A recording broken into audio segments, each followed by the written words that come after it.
Salut à tous, c'est Plat du jour, l'émission de la foire de Dijon. Et ça y est, c'est la dernière. On est en bout de course, mais on est heureux. Cette foire de Dijon, ça a été une belle grande réussite. Et on va en parler avec Danielle Juban, la présidente de Dijon Bourgogne Events, la structure qu'organise la foire de Dijon. Elle sera avec nous en plateau dans quelques instants.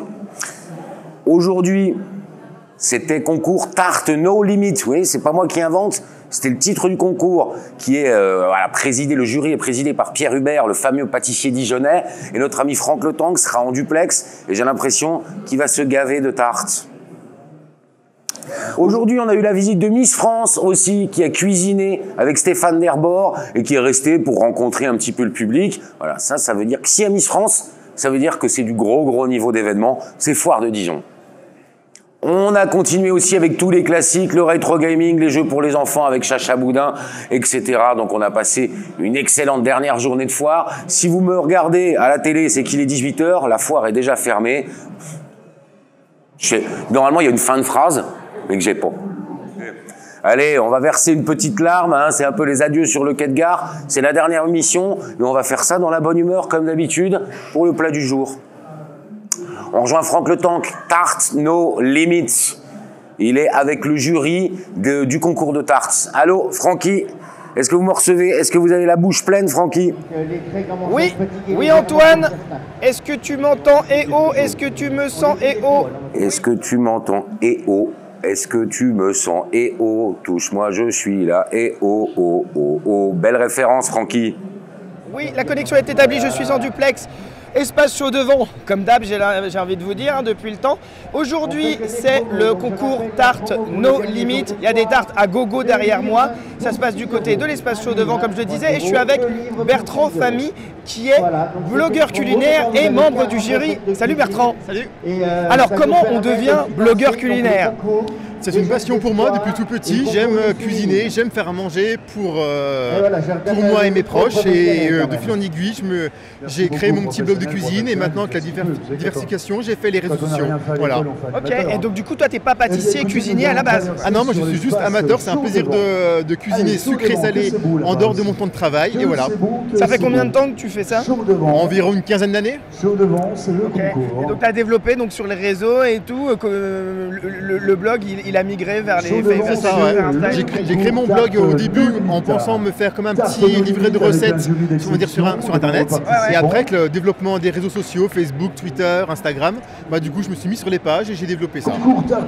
Qu'est-ce qu'on retrouve sur ton blog? Plutôt des recettes originales du coup, que toi, tu as inventé quoi. Un peu tout, du classique, du original, du sucré, du salé, entrée, plat, dessert. Et mes recettes sont expliquées pas à pas en photo pour bien suivre les recettes et pas se tromper. Là, j'ai regardé un petit peu, c'est plutôt des trucs de saison. Tu as fait pas mal de trucs sur Halloween récemment. C'est ça, oui, pour des petites recettes simples, efficaces à faire en famille avec la maman et les enfants. Voilà. Alors, du coup, toi, tu aimes bien le salé, mais ta spécialité, c'est plutôt le sucré, j'ai l'impression. Oui, je suis plus gourmand de sucré et les desserts. Donc, d'où ta présence ici en tant que jury Tarte No Limit, concours de pâtisserie. C'est quoi les critères qui vont être importants là pour toi quand tu vas voir et goûter? Déjà, on va dire l'aspect visuel, que ce soit déjà appétissant, gourmand, et après aussi le goût, qu'il n'y ait pas trop de diversité en goût, qu'il n'y ait pas 5-6 goûts différents, que ce soit assez simple en saveur et en goût. Avant, c'est la troisième fois qu'ils font ce concours, il y a eu, il me semble, des cupcakes, des bûches de Noël. Là, la tarte, c'est plus large, c'est plus varié. Est-ce que c'est plus casse-gueule, entre guillemets? Après, on peut faire du bon et malheureusement du mauvais, je pense. Mais après, la petite tarte format individuel peut... je sais pas comment dire...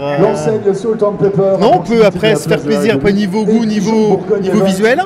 Et comme je disais, il faut essayer de faire quelque chose de simple, de joli, mais pas trop se diversifier en goût et en saveur pour pas avoir le palais qui sera trop surchargé. Et après, on ne pourra pas savoir on mange quoi.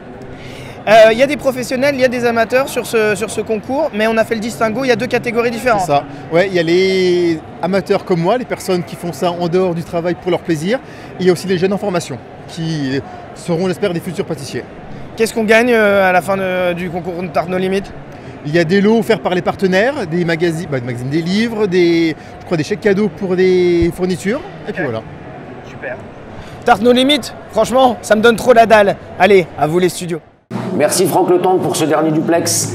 Nous, on fait un peu le bilan en plateau avec Danielle Juban. Bonjour Danielle. Bonjour, bonjour à tous, bonjour à l'équipe avec qui on a eu le plaisir de travailler pendant ces 12 jours. Danielle, vous êtes présidente de Dijon Bourgogne-Even. Dijon Bourgogne-Even, c'est la structure qui gère ce palais des expositions, palais des congrès, donc qui organise la foire. C'est une structure qui est jeune, hein, qui a 6 mois de temps, donc c'était sa première foire, la première année. C'était quand même un beau pari, une nouvelle équipe qui s'est mêlée à l'ancienne équipe. Vous, quand vous y allez il y a 6 mois, vous vous dites que ça va aussi bien se passer cette foire? Parce que c'est un beau challenge quand même. C'est un beau challenge avec une équipe hyper motivée, voilà, que je pense on a su relever comme il fallait. On tirera tous les enseignements demain, mais je pense que nous avons distribué déjà des questionnaires, des interviews sur la satisfaction client, ce qui est aussi important, et je pense que nous aurons de bons résultats. Je me promène quand même un peu dans les stands, je vais voir ce qui va pas, et j'ai déjà des inscriptions pour l'année prochaine, donc je me dis c'est peut-être pas si mal. Si les gens veulent revenir, ouais, c'est des... Voilà. Les chiffres, bon, on va donner les chiffres exacts demain, mais il y a eu quand même une très belle fréquentation. Oui, il y a eu une belle fréquentation et je pense que les nocturnes ont été particulièrement prisées. Nous avions 2 cibles nouvelles, que sont les familles, un peu comme au Salon de l'Agriculture. On a vu pas mal de poussettes, pas mal d'ateliers avec les enfants et surtout une cible jeune. On sait très bien que toutes les foires qui marchent, il y a des petits concerts, il y a un certain nombre de manifestations qui attirent les jeunes. Il nous fallait renouveler cette clientèle, tout en restant aussi traditionnel, parce que c'est important.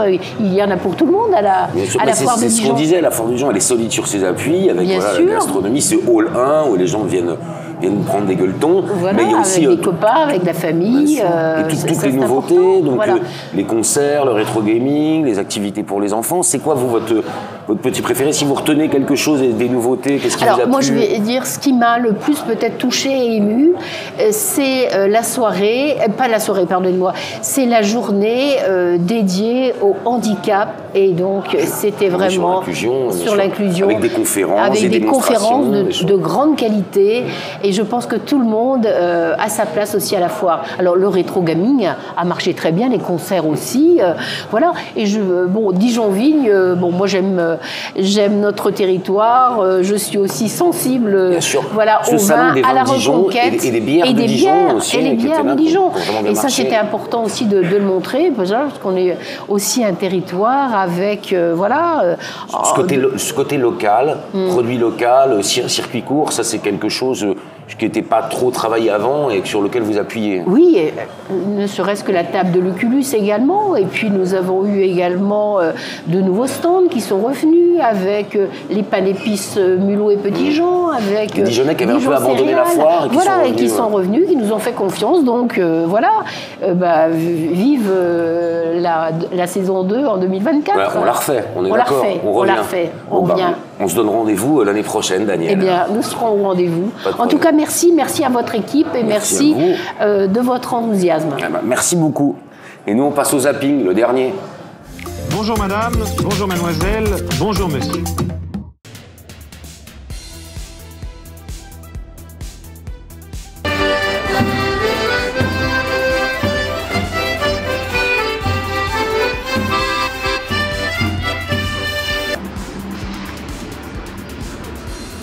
Antoine, tu vas pas le croire, je suis à la foire.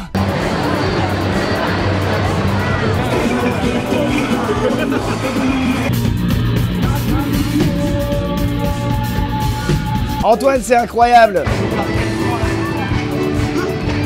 Antoine, c'est incroyable.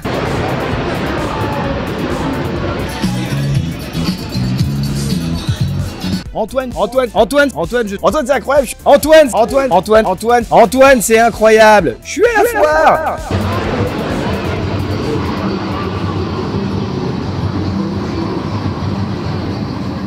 Oui, c'était le dernier zapping. On est très très triste. Et voici le dernier camelot, la dernière chance pour Franck Le Tank de se faire refourguer un truc. Quand j'ai fait ça, tout mon public a fait waouh. Antoine, c'est incroyable. Je suis à la foire.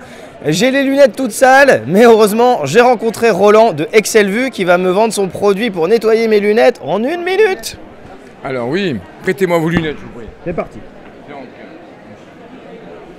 Alors, nous avons été, merci, nous avons été primés au Concours Lépine à Paris, à Cannes en 95, médaille d'argent à Jena en Allemagne, qui est l'endroit où on fait le plus d'optique en Europe, et la médaille de bronze à Bruxelles, au centre des inventions de Bruxelles.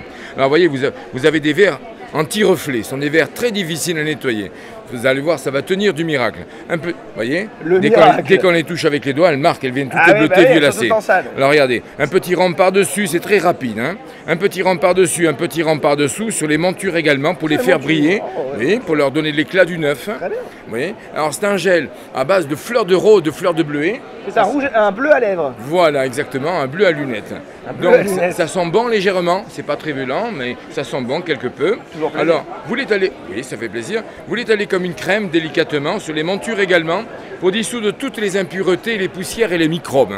Vous retournez votre chiffon avec un chiffon doux, un vieux drap, un vieux mouchoir, et vous faites briller.